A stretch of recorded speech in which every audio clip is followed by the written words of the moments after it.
ये मैडम आपका कोरियर है स्मृति के नाम से। अरे बेटी तुम, बेटी क्यों कह रहे हैं आप मुझे? बेटी तुमने मुझे नहीं पहचाना? मैं तो नहीं जानती आपको, कौन है आप? तुम अपने बाप को नहीं पहचान रही हो? बेटी ऐसे क्यों कर रही हो, क्या बात हो गई? जब मैंने आपको बोल दिया एक बार मैं आपकी बेटी नहीं हूँ तो बात खत्म। स्मृति क्या हुआ? और ये अंकल कौन है? अरे पता नहीं यार, कब से बदतमीजी किए जा रहे हैं। तुम मुझे ये बताओ ये घर किसका है, ये आदमी कौन है और तुम क्या कर रही हो यहाँ पर? लगता है अंकल आपको कोई गलत फहमी हुई और ना इसके कोई माँ है और ना कोई बाप। बेटा मुझे अच्छी तरह मालूम है, इनका नाम स्मृति है, आज इनका जन्मदिन है, 16 जुलाई है, मैं अच्छी तरह जानता हूँ। और वैसे भी जाफर, नाम तो डब्बे पे भी लिखा है और डेट ऑफ बर्थ मैंने तब भी फिल करी थी जब मैं ऑर्डर कर रही थी। और स्मृति ये क्या हो रहा है? ये बोल रहा है तुम मेरी बेटी हो और ये बोल रहा है ये बाप है। मेरे कुछ समझ में नहीं आ रहा है। तुम्हें लगता है तक गरीब आदमी मेरा बाप होगा? इनके कपड़े देखे हैं फटीचर से यार, तुम्हें लगता है क्या? और तुम मेरे को देखो, मेरा स्टैंडर्ड देखो। और मैंने तुम्हें पहले ही बताया था कि मेरे कोई माँ बाप नहीं है। अब पता नहीं अब भी बोले जा रहे हैं, वो तो बहुत देर से मैं समझा रही हूँ बट ये समझ नहीं। इसी गरीब आदमी ने अपनी खून पसीने की कमाई से तुम्हें इतने छोटे से बड़ा किया है, आज तुम उसी बाप पर थूक रही हो। मान लिया कि मैं गरीब हूं तो कम से कम इस बात को तो लिहाज करती कि तुम मेरा खून हो। चलो क्या उम्मीद रख सकता हूं मैं जब अपनी औलाद ही नालायक हो। इन्हें पैसे दो और दफा करो। मैं आपको मगर लिहाज कर रहा हूँ, वरना बता देता अभी आपको। और उसके कितने पैसे हुए? 1400 रुपये हुए आपके।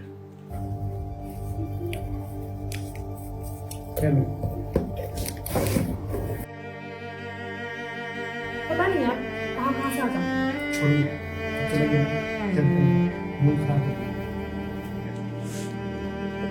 स्मृति एक बात बताओ, अजीब नहीं लगा तुम्हें? वहां में कौन था? छोड़ो ना जाफर, तुम्हें तो पता है। और पता है क्या, ऐसे लोगों की ना आदत होती है, थोड़े से अमीर लोग दिखे तो पैसे ऐंठने के लिए बात कर ली जाए, रिश्ते बनाए जाए। फालतू के लोग हैं यार देखो, वो इतने धगत से बोल रहा है कि तुम मेरी बेटी हो। अब जाहिर सी बात है वो भी झूठ नहीं बोल सकता। जाफर उनकी बात छोड़ो, अपनी बात करते हैं। अरे यार उससे उसको मैंने 2000 रुपये दे दिए, बाकी 600 रुपये तो लेना भूल गया। 1 मिनट रुको, मुझसे ले। अरे मेरी बात सुनो, मैंने तुमसे कहा था ना ये छोटे लोग हैं। अब तुम्हें क्या लगता है तुम्हारे 600 रुपये लेके यहीं कहीं घूम रहा होगा?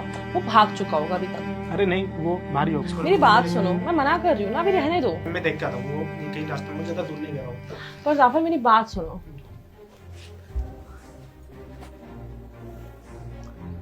शिट, अगर पापा ने जाफर को कोई वीडियो दिखा दी या कोई फोटो दिखा दी तो मैं क्या करूंगी? मेरा तो पूरा प्लान ही फेल हो जाएगा। और मैं इसको किस तरह से रोकूं? जाफर मेरी बात सुनो। अंकल आप? बेटा ये आपके कुछ पैसे रह गए थे, मैं आपको ये वापस करने आया हूँ। वाह अंकल, आप तो बहुत ईमानदार हो।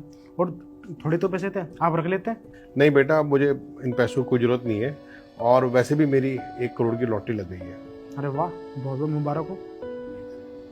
क्या पापा, 1 करोड़ की लॉटरी? स्मृति ये क्या बोली हो? ना कर रही थी, और जब इन्होंने बताया कि मुझे 1 करोड़ की नौकरी लग गई तो ये तुम्हारे पापा हो गए? जाफर ये मेरे पापा ही हैं, मैं इनकी बेटी हूँ। और वैसे भी मैं तो तुम्हारे साथ इसलिए थी ना कि तुम्हारे पास पैसा था, और अब मेरे पापा के पास पैसा है तो मैं तुम्हारे साथ क्यों रहूंगी? स्मृति दिमाग तो ठीक है ना? और ये क्या बोल रही हो? पापा अभी तो तुम इन्हें जलील कर रही थी और इतनी देर में पापा भी हो गए। प्लीज, मैं ऐसे इंसान के साथ ही रहना चाहती हूँ जिसके पास पैसा हो, ठीक है? और वैसे भी मैं अपने पापा के साथ ही रहूंगी आज के बाद, क्योंकि इनके पास पैसा है और मुझे ऐशो आराम से बहुत ज्यादा प्यार है। मेरे बस की नहीं है कि मैं धक्के खाऊं या परेशान हूँ। सो प्लीज, और ठीक है पापा, चलो हम साथ में चलते हैं। अच्छा बेटी, जब तक तुम्हें मालूम था कि मैं गरीब हूं तो तुमने मुझे पहचानने से ही मना कर दिया, और जैसे ही तुम्हें मालूम चला कि मेरी 1 करोड़ की लॉटरी लगी है तो एकदम से मुझे पापा बता रही हो। स्मृति तुम्हारी इतनी घटिया सोच होगी मैंने कभी सोचा नहीं था। मतलब जब मेरे पास पैसा था तो तुम मेरे साथ थी, अब तुम्हारे पापा के पास पैसा आ गया तो तुम इनके साथ जा रही हो। मुझे पता था। और तुम्हारी जानकारी के लिए बता दूं, मुझे पता था कि ये तुम्हारे पापा है। और हाँ, इनकी कोई लॉटरी नहीं लगी, ये तो बस तुम्हें देखना था कि तुम किसके साथ जाते हो, बाप के साथ या बॉयफ्रेंड के साथ। क्या? पर तुमने तो मेरे से अंदर पूछा था ना, तुम तो मेरे से इंटेरोगेट कर रहे थे कि ये तुम्हारे पापा हैं भी या नहीं, और अब तुम बोल रहे हो कि तुम्हें पता था कि मेरे पापा है? मैंने इसलिए बोला था ताकि तुम्हारे सच्चे सामने आ सके। और जाओ यहाँ से, जब तुम अपनी बाप की नहीं हो सकती मेरी क्या होगी? निकलो।